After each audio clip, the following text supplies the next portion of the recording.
Good morning, everyone. It's Brenda Quintana here, and today is Casing Tuesday, and that means we take a card out of the catalog and we give it a makeover. We all choose the same card for the week, so that card gets made over many different times and with many different stamp sets. For instance, this morning I already posted our card or my card on our Facebook group, and there were already 4 different people that had posted, and they were all different bundles or stamp sets. So it's really neat how we can take one card and give it many different variations. And this is a good way to train yourself to look at all the cards in the catalog as starting points. So I know a lot of us, we're busy. Sometimes when we come into our craft room, we just need a place to start. So flip through your catalogs, have a look at the basic bones of cards. Try and find a card maybe that has a similar size focal point and work from there. So I hope this Casing Tuesday is very helpful to you. I know it's helpful for me, and I've been stamping for a long time, but I think it's also really good for beginners. So why don't we take a look at today's card, and let's see, it is right here. So, okay, so this card, at first glance, you might think, wow, what can I do with this card? Well, if you look over on our Facebook group, and keep in mind all the links and things I talk about today, if you're looking for a link, just look below in the description of the video. We will find everything that you need. But have a look, there's kind of 3 stripes going across the card. And so you can make those any width, and you can put butterflies on there, you could put flowers on there, and you'll see what I did in a moment. You can extend that area where it says "You're my bestie," that greeting area, that can be bigger. I think the core thing about this card is those 3 stripes coming across the one side is kind of what makes the sketch of this card, and it's why I chose the card. I liked the layout, and I hadn't seen a layout like this before. So this is what the sketch looks like. And this is what I would do actually is I would just take the 3 stripes. See this the 3 dark gray ones right here. I would take those and I would just, I would make this last stripe, I would just make that the card base, so that the card base extends from here to here, and then there's just 3 stripes going on there. My stripes ended up being a little wider, so you can play with the width of those a little bit and just have fun with this layout. I really enjoyed it a lot. So I want to talk to all of you afterwards, so let me know how your day is going. Do you have a sunny day? Is it going to be a rainy day? What's going on for you this week? And as always, if you have a question, a stamping question for me along the way, please ask it while I'm live or afterwards. If you're just scrolling by and leaving a comment, please do that as well too. I try and get to those and answer them when I can. So let me switch cameras. Okay, so you can see what I did with the card today. I use holly leaves. So I was thinking, what could I put on there that kind of emulated a butterfly? And I did holly leaves. But I found that this width over here was a little too short for me to put the Christmas wishes greeting on there. So what I did is I took the beautiful banner in that die set and I used it over on the left. So you can see the 3 stripes in the card and how this came together. And I'll walk you through that in a moment. And this is the Leaves of Holly bundle. Look at this cool label. So this is how I used it on the card right here. It's got those holly leaves built into it. So it's a very cool label. And we've got a smaller label.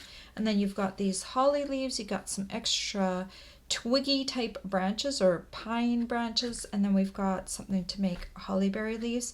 Actually, and I noticed this last night because this is the first time playing with this set.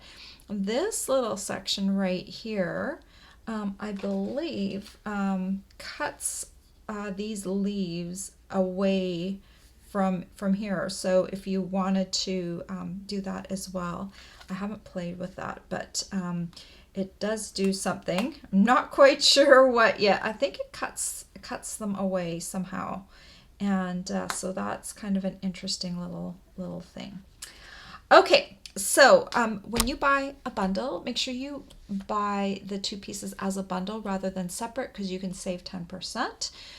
So we'll set those aside. Oh, and let's talk.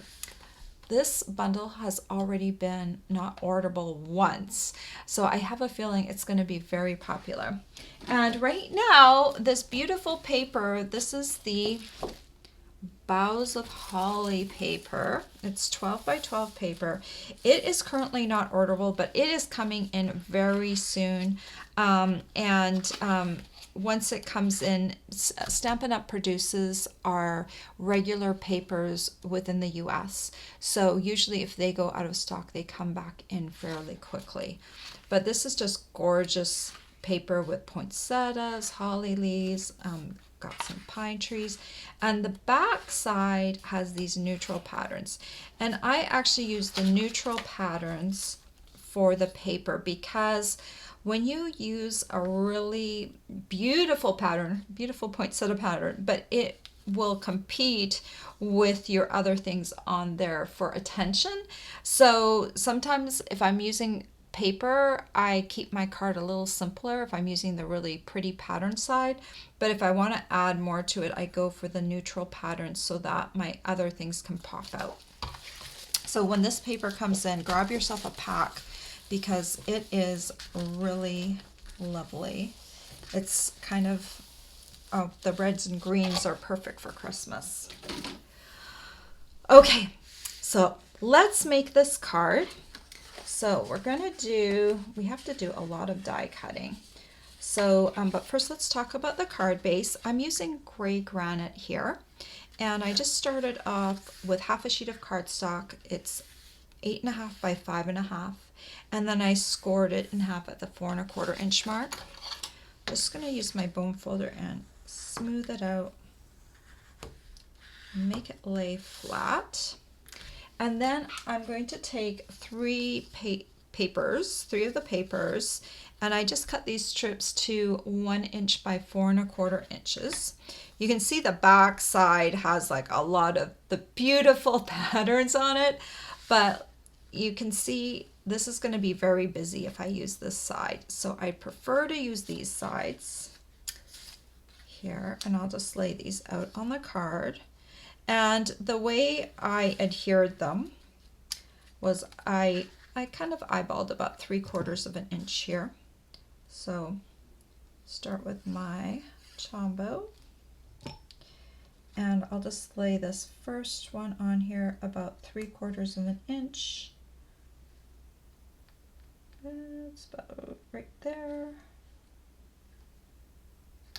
And lay that down. And then once that first one is in place, then the other ones come in pretty easily. I can just lay them right next to that first one.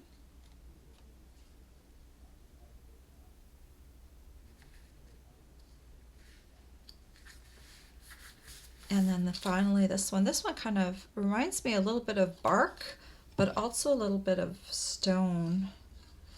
And that's why I chose this as the granite cardstock, the gray granite cardstock. I thought would kind of blend this last stripe of paper in.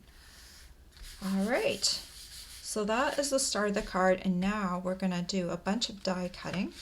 First, let's stamp this Christmas Wishes, because we're going to die cut that as well. So let's grab this little, I've got all my little pieces of paper here that I want to die cut. And I'll start with a piece of basic white and evening evergreen. ink pad. And I'll start by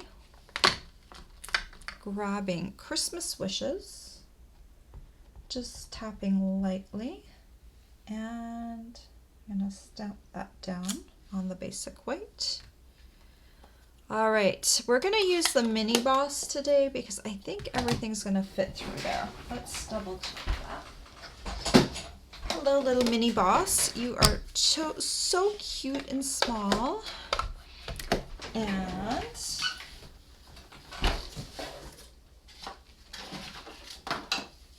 I need my little penny plates, which are not with my mini boss. Okay, so I know I've talked about this before, but just in case I'm catching someone new, normally they say to use the number 1 plate when die cutting. For my machine, it is too tight. So if you use the number 3, the light gray plate, it comes with your machine. So no added costs, but just better die cutting. So I'm going to use the number 3, a number 2 clear plate, and the second clear plate goes on top. So first of all, let's die cut this piece. And putting things away so they're out of my way. Let's take the smaller label. And I'm just going to take a little piece. This is labeling and cover up tape, or you can use the top of a Post-it note. This is just going to help anchor my label as it goes through the die cutting machine so it doesn't shift. Okay, I think I've got that where I want it. Okay. I think the rest will be fine and we won't have to tape the rest of them down, because even if they shift a little bit, it will be okay. So there we go. We've got our little Christmas wishes. Sometimes I cut the labels first and then stamp them, and sometimes I stamp and then die cut. You have to decide what works best for you. And that sometimes changes with the die set. It's not always the same. Sometimes it's better to do one over the other. Okay, next we're going to do holly berry leaves. And I'm doing the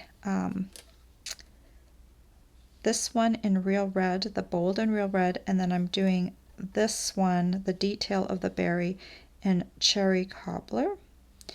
And we'll just place this plate on top and run it through.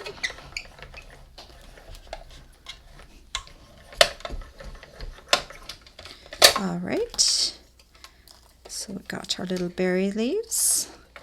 I know some people do their die cutting in advance and just kind of show you, and that's good for a quick video, but sometimes it's good, especially if you're a beginner, to actually see how all of this is done so that it demystifies the whole process. So these two are going to layer together to create the berries.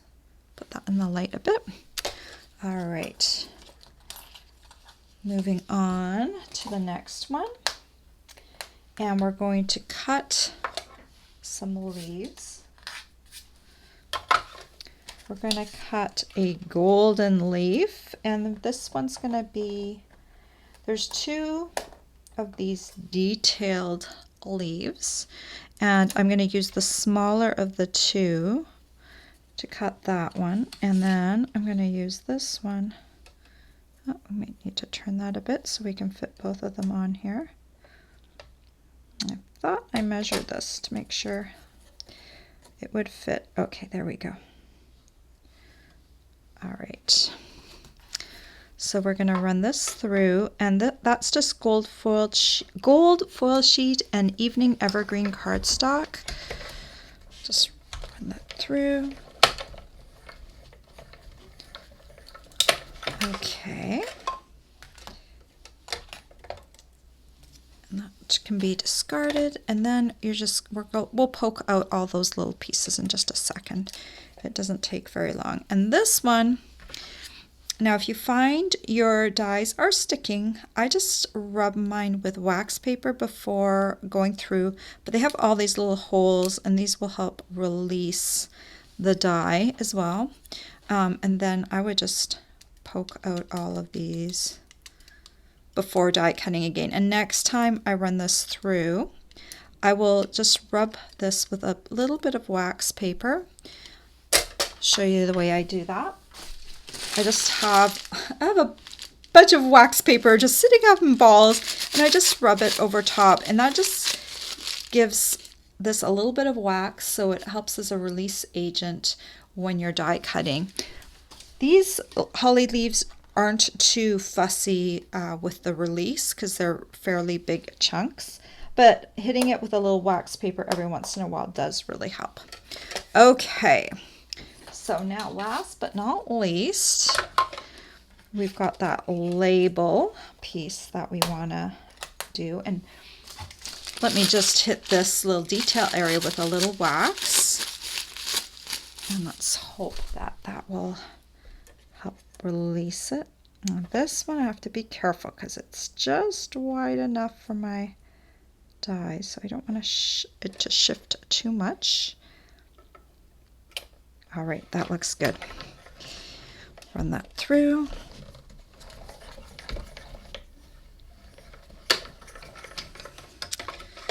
Okay. And lift this outer piece off. And you can see this releases off of here, so you've got that nice little edging on there. And in a moment we're going to poke that through. I'll just move all of this out of the way so that we can do that. Okay, goodbye, Mini Boss. I think we got everything. Okay, so let's have a look at these pieces. So you can poke these out. Oh, all right, this one didn't come out very well, so let's poke out all the pieces we can. We'll bring Mini Boss back, and I'm going to show you what I do when that happens. So if you ever find that your, ironically it came through really nicely the first time, if you ever find things that are sticking, you can run them through with your die again. Maybe your little die cutting machine might do better with a shim. Or the other thing is, when I know that a die is sticking, I run it back and forth instead of, let's do this. I run it back and forth instead of just going one direction. So let's make sure all of these are releasing well, because they did last night. So that little piece not releasing. Of course, I was using a different die cutting machine, so that is also, each die cutting machine has its own personality. So, you know, you have to understand whether your machine is tight or loose. Okay, that piece coming off. Let's work this one out. Come on. Okay. And this one. All right, so those two leaves are fine. We just need to work with our label. Okay, so let's bring Mini Boss back in. Show you what to do. Come back, little Mini Boss. All right, so one thing we could do with this is we could do a shim if we notice that this was always an issue. The other thing we can do is we can feed this back into where it was.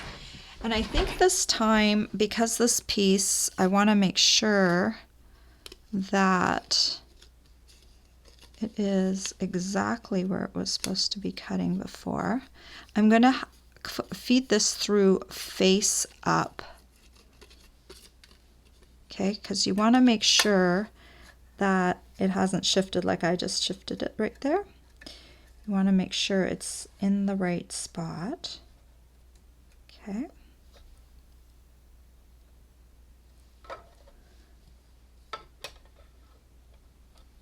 And then this time, we're gonna do, we're gonna run it through and then we're gonna run it back through. So it's going to get a little bit more workout right where the die was. So let's see now if it will come out. Okay, here we go. And now there's the release.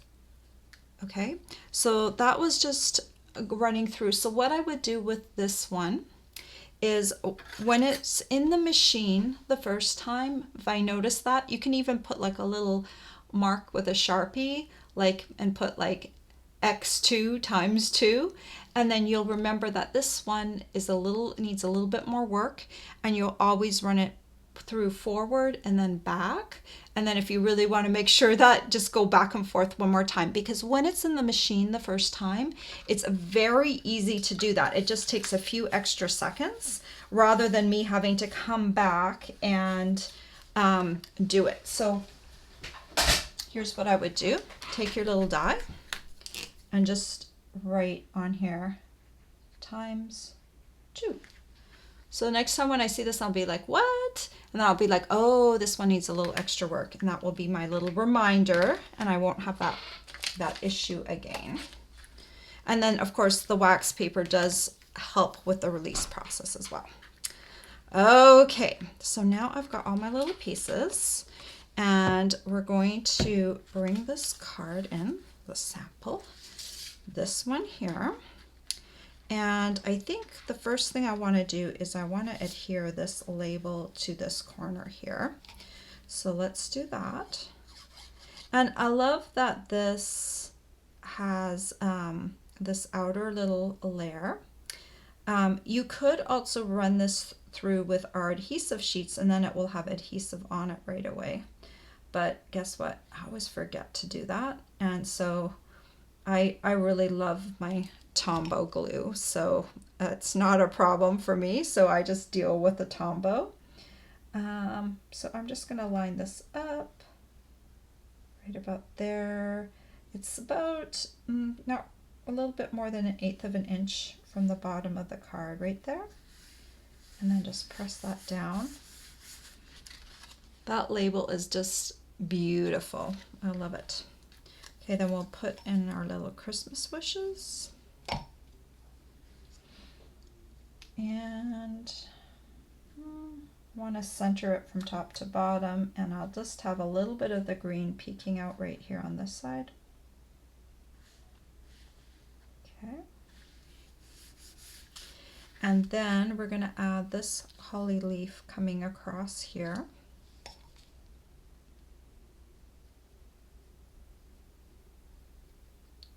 I don't know what it is about this. I saw this in the catalog. I think it's the paper, and I just saw it and I had to have it. And usually I'll look for things that are a little bit more concrete because I like to build things around it. But this one just, I don't know. The holly leaves just look so pretty. I was drawn to it and I couldn't resist it. So, but then I couldn't use it because it was on the not orderable list. And I'm like, okay, I want to use that, but I don't want anyone to be frustrated because they can't order it. So this one I'm just going to kind of lay on top of here like that. And then we're going to take these holly berries and just adhere them together first.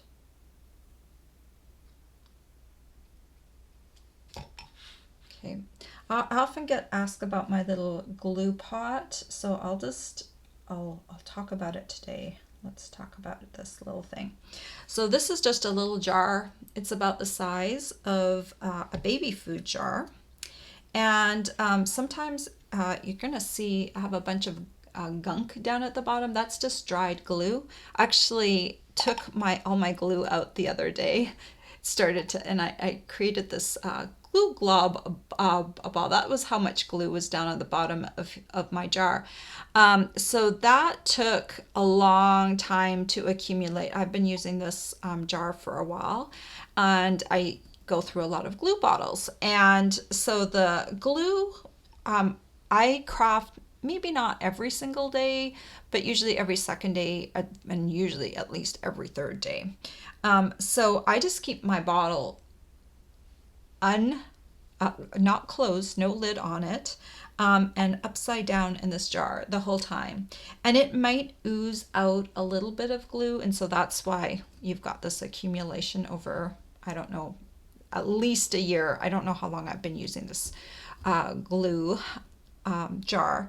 But then it just starts to accumulate glue again, and that's fine because often my glue would just clog up. This way, my glue rarely clogs up anymore, and it's just ready to use when I'm ready. So it's just a lovely thing. This was not my idea. I have no clue who actually where I got this idea from. I saw it one day and I thought, I'll try it. And it's worked for me, and it's great. And the jar, the glass jar, keeps this little guy anchored. So that's kind of cool as well. So before I stick this on here, let's grab, I've got some red rhinestones. Okay, I really like red rhinestones because they're all uniform in size. So you don't have to sit there and think, oh, what size am I going to use? It's just very easy. And they're perfect for holiday crafting. And I'm just going to put a rhinestone on all of those little light spots. I know that's kind of contrived, but it just looks good. I love it. Okay. I know I should spread them throughout my card, but yeah. I like them all on the holly berries. So then I'll just add that right there. Actually, you know, on my original card, I put the holly berries on with a dimensional. So you can do that if you want it to pop a little bit. And now you can see when you turn your card, when the person gets the card, they're going to get, oh, where are you catching the light? You can kind of see my rhinestones are catching the light a little bit. It's a little hard. I face the sun rises at the front of the house and I'm at the back of the house, so my light in the morning is not quite as bright, but it's going to catch both the gold leaf and the holly berry, so it's going to be nice and bright. So I wanted to highlight my little greeting over here a little bit. So this ribbon here, this gorgeous, gorgeous ribbon, let me pull this out. If you like gold on your Christmas cards, then this ribbon, this is the gold satin edged ribbon. So it's got kind of a see-through on the center, then it's got kind of a two gold filaments on either side of the see-through, and then it's kind of got a vanilla edging to it. It's really gorgeous, and it ties nice little bows, so I thought that will just really nicely anchor that. So let me grab some tear and tape. This is how I like to do my bows most recently. I just put a little tear and tape behind each of the loops. This is going to help your bow stick onto your card for longer than just a mini glue dot. I think it gives it more surface area. Okay. I know I might repeat myself sometimes when I talk about reasons why, but I never know if someone new is watching, so I try and I do repeat myself, but that's okay. Okay, there we go. And just add that onto there, and that just finishes off the card. So now we've got these cards, and because it's a colored card base, I do like to add a piece of white to the inside. So what I decided to do, just grab a piece of basic white cardstock, and this piece measures 5 inches by 3 3/4. And I'll just grab a little piece of scrap paper here, and I'm going to grab 2 ink pads, Evening Evergreen and Gray Granite, and I'm going to do some more stamping. So I'm going to take this one right here. This is my the two stamps match up. In the stamp set, you've got this set of leaves that go together and this set of leaves that go together. So I'm using the bigger ones. And I wanted to kind of give it the feel of having that same sort of stripe coming down there. So I'm gonna ink this up in the evergreen, and I'll just put this one kind of like this. And then I'm gonna have another one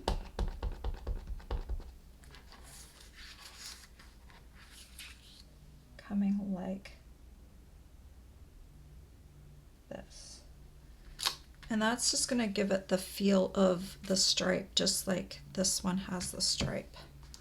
So then close this one up, and I'm going to go over to gray granite. And the reason I chose gray granite is because that's what the card base is, and it's going to give it kind of a nice grounded feel. So then I'm going to take my gray granite and I'll match this up with the holly leaf and then stamp down. Okay, so look at that rich leaf of a holly. I had to do some holly stamping. I did so much die cutting. I had to get some stamping in here too. And stamping is so much faster than die cutting. So to create this inside, that rich look of those leaves, isn't that beautiful? And it's just like just a little hint of the outside of the card comes on the inside. And then we're just going to adhere that into the card base. Let's move these out of the way before I get my fingers in them. And then that's, you could write your own greeting on the inside of that.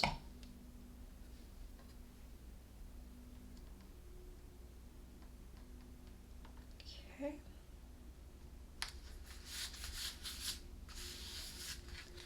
So that's what the inside looks like, and it just kind of emulates the outside, having those lines coming down this way and like that. So I did that with the other card earlier. So that's kind of cool, huh? And that is the card, and I really love this bundle. I think why I liked it so much was it just reminds me of traditional Christmas, and I think even for someone that doesn't generally do a lot of foliage cards, I think this one's a really easy one to use because the pieces are really large and you've got this little label to start with. Also, I want to point out,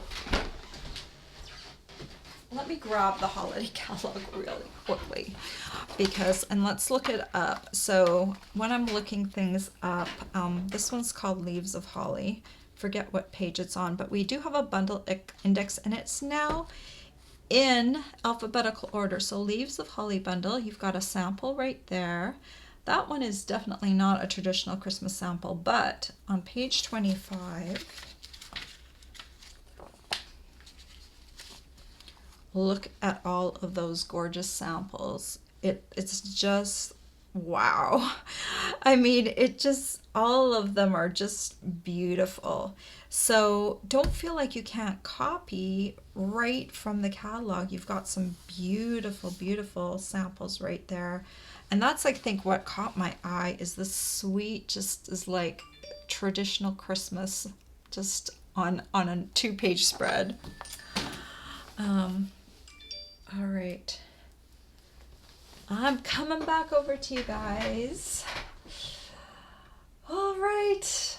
I want to remind everyone it's still a celebration. So for every $50 or $100 you spend, just until the end of August, we've got about 2 weeks left.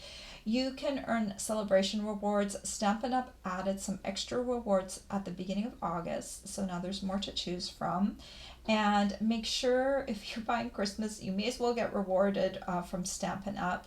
There's some beautiful paper to be had and other things as well. So Don't wait till September because then you won't be able to get that celebration reward.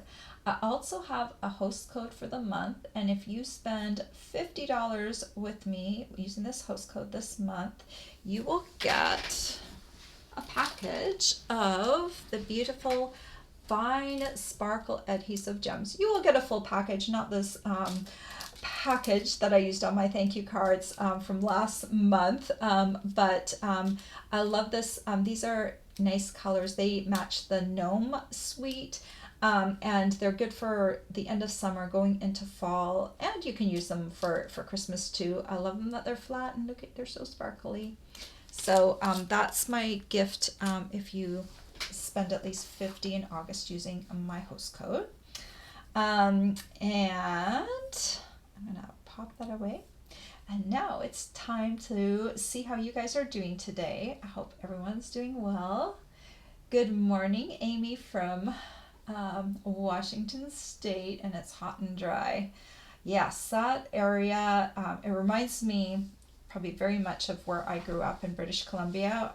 Amy's just a little bit south of where I grew up, and she's in Washington. I grew up in Canada, but my area where I grew up was very hot and dry in the summer as well. Good morning, Dee from Missouri, and Karen from New Jersey, and Pam. Happy Tuesday to you too. Thank you for sharing, Pam. Dee said, maybe those mystery leaves dies are the solid background for the other die that cuts out. Yes, so actually you're right. These leaves do have a two-part piece to them. But I didn't use that intentionally. Oh, yes, that's it. I get it. Yes. Now I know what you mean. Yes, this piece is the background. That's right. That's what you mean. Now I get it because I didn't use it. Yes, that makes so much sense, Dee. I get it. Okay, so what Dee is saying is that this piece is the background piece for this one. That is so true. And I didn't use any of the background pieces today because I was emulating the card, the original card, and with the butterflies, and those butterflies were open, like they didn't have a solid background. So when I did these, I did the open. But yes, you're right. There's backgrounds not only for the big holly leaves, but for those little these ones as well. So that makes a lot of sense. Thank you, Dee. It's interesting how you can look at something, or I can look at something and not get it, and someone else will get it. And then something different, my brain will get it and someone else's brain won't get it. It's weird how our brains work. Sometimes I wish like Stampin' Up would give us like some sort of map guide and like say, hey, this one goes with this one. This was what it was meant for, so that I would know that that's what it was meant for. And then we could figure out other things to do with it, because Stampin' Up creates these things and then we take them to the next level. We do things with the dies and with the stamps that they didn't even envision. So, but it's good to have an idea of what the artist concept was to begin with, because sometimes we have these little pieces and we have no clue what on earth they are for. So thank you, Dee, for clarifying. That's great. Amy says at the end of the card lesson, maybe we can play with that die. Yeah, that is exactly what it does. I am confident, Amy, that is what it does. It's just the piece that goes behind that one. So great. Karen says she loves the design and can't wait to make it. Amy says, you have such good success stamping photopolymer stamps without the Stampin' Pierce mat. Do you have a light touch? You know what? Yeah, I don't tend to use the Stampin' Pierce mat. One thing I noticed the first time I stamped the photopolymer, those ones, they it's almost like you need to clean them a little bit first. So I did, use them and clean them last night with my my very icky looking what's this called? It's our our foam cleaning whatever thing. That's in the catalog. I can't even think of the name. Someone's gonna come up with it in a moment. But anyway, I cleaned them, and that I think took off some of the surface stuff that was on there, whether I touched it with my fingers when I was moving it or whatever. And this morning when I stamped, I think I did a better job than the first time stamping.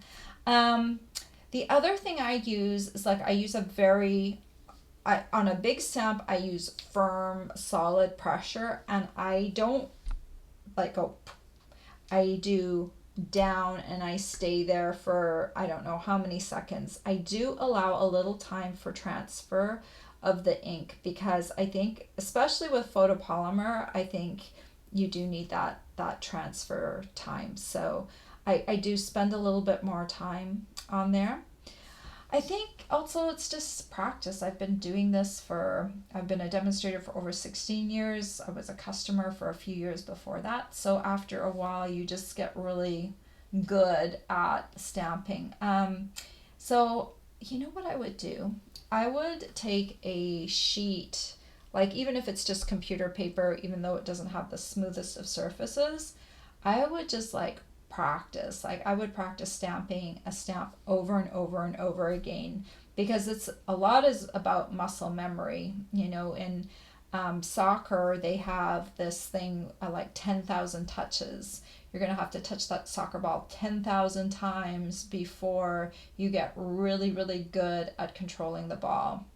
And I remember my son, he played on a competitive team, and they were supposed to, I don't know, they had to be able to like bounce the soccer ball off of their foot like 50 times or something like that. I can't remember how many times they had to do it, but like they couldn't let the ball drop in between.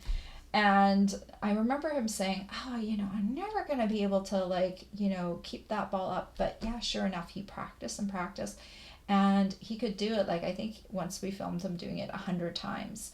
So sometimes I think it's just practicing, and even just taking the same stamp and practicing with it over and over again before you start stamping with it, I think is very helpful. And sometimes we forget that stamping is easy, but sometimes just to get like the finer details or to have success all the time, you just need that repetitive thing. And I often get that repetitive practice because I'm stamping 50 thank you cards. And when you stamp something 50 times each month over and over again, you're going to get good at it. So practice, practice, practice. And if I can think of anything else in the future, I will let you know. Okay, let's see. Okay, I think we figured out what the backing piece is. And Dee loves the look of the holly leaves on the inside. And Kimberly Ann said you could do those leaves on the envelope as well to make it all match. Yes. What would look really nice is to do it just on the flap of the envelope.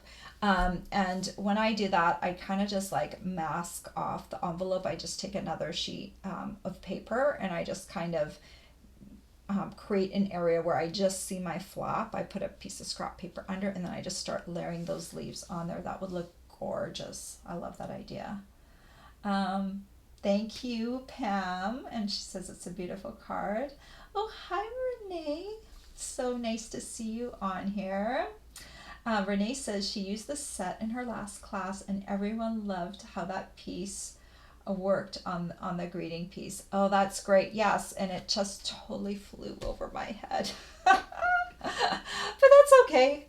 Everyone's brains works differently, and sometimes I'll get something that someone else won't. So this time that one flew right over my brain.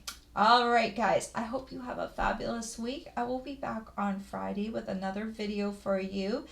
It will be at 10 a.m. Eastern Standard Time, and I'll be going live on my YouTube page instead of my Facebook page. I hope you have a great week until then. Take care, everyone. Bye-bye.